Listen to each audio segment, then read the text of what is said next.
ചില ആളുകൾ പറയും, ഞാൻ ആരോടായാലും പറയാനുള്ളത് മുഖത്ത് നോക്കി അങ്ങോട്ട് പറയും, ഞാൻ ആരും പരിഗണിക്കാറില്ല, എന്റെ നിലപാട് വെട്ടൊന്ന് തുണ്ടൻ രണ്ട്, അതാണ് ശരിയായ നിലപാട് എന്ന് അവർ വിശ്വസിക്കുകയും അത് തുറന്ന് പ്രഖ്യാപിക്കുകയും അതിന്റെ പേരിൽ അഭിമാനം നടിക്കുകയും ചെയ്യുമായിരുന്നു അത്തരം ആളുകൾ. എന്തായിരുന്നു പ്രവാചകൻ സ്വല്ലല്ലാഹു അലൈഹി വസല്ലമയുടെ നിലപാട്? തെറ്റ് കണ്ടാൽ നമ്മൾ പറയണം, പക്ഷെ ആ പറയുന്നതിന്റെ രീതി എന്താണ്?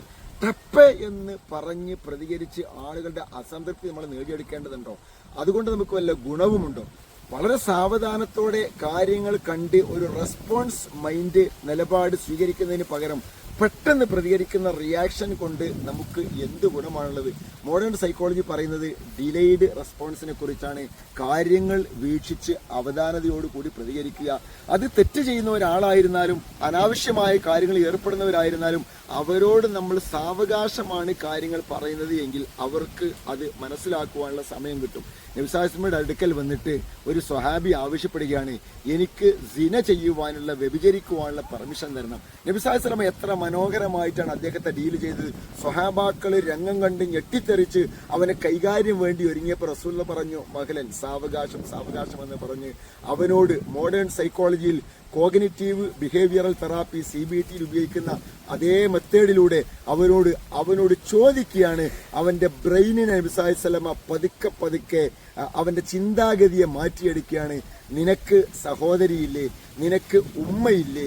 നിനക്ക് ഭാര്യയില്ലേ? നിനക്കൊരു മോളില്ലേ? അവരോട് ഈ സമീപനം സ്വീകരിക്കുന്ന ആളുകളെ കണ്ടാൽ നിനക്ക് എന്തായിരിക്കും തോന്നുക? നീ ചെയ്യാൻ ഉദ്ദേശിക്കുന്ന ആൾക്കും ഇതുപോലെ സഹോദരനും ഭർത്താവും പിതാവും ഒക്കെ ഉണ്ടാകുമല്ലോ എന്ന് പറഞ്ഞ് അവന്റെ ബ്രെയിനിനകത്തേക്ക് കയറിയിട്ട് പതുക്കെ ഇടപെട്ട് അവനെ മാറ്റിയെടുത്തപ്പോ ആ സ്വഹാബി പിന്നീട് ഒരിക്കലും തെറ്റിലേക്ക് പോയില്ല എന്ന് പറഞ്ഞുകൊണ്ടാണ് ആ ഹദീസ് അവസാനിപ്പിക്കുന്നത്. എത്ര മനോഹരമായിട്ടാണ് നബി സല്ലല്ലാഹു അലൈഹി വസല്ലം ഡീൽ ചെയ്തത്. വളരെ സാവകാശം കാര്യങ്ങളെ കണ്ടു മനസ്സിലാക്കിയും പതുക്കെ പതുക്കെയാണ് നമ്മൾ മാറ്റിയെടുക്കുവാൻ വേണ്ടി ശ്രമിക്കുന്നത് എങ്കിൽ തീർച്ചയായിട്ടും അതാണ് ഗുണം ചെയ്യുക. അതായിരുന്നു റസൂലുള്ളാഹി സ്വല്ലല്ലാഹു അലൈഹി വസല്ലമയുടെ നിലപാട്. അതാണ് മോഡേൺ സൈക്കോളജി ആധുനികമായി ഒരുപാട് ആളുകളെ മാറ്റിയെടുത്തിട്ടുള്ള CBT പോലുള്ള തെറാപ്പിയുടെ ഇസ്ലാമിക വശം അതാണ്. ആ രീതിയിലായി മാറുമ്പോൾ അത് രണ്ടു കൂട്ടർക്കും ഗുണം ചെയ്യും. നമുക്ക് അത് നന്മയായി വരും, തീർച്ചയാണ്, ഒരു സംശയവുമില്ല.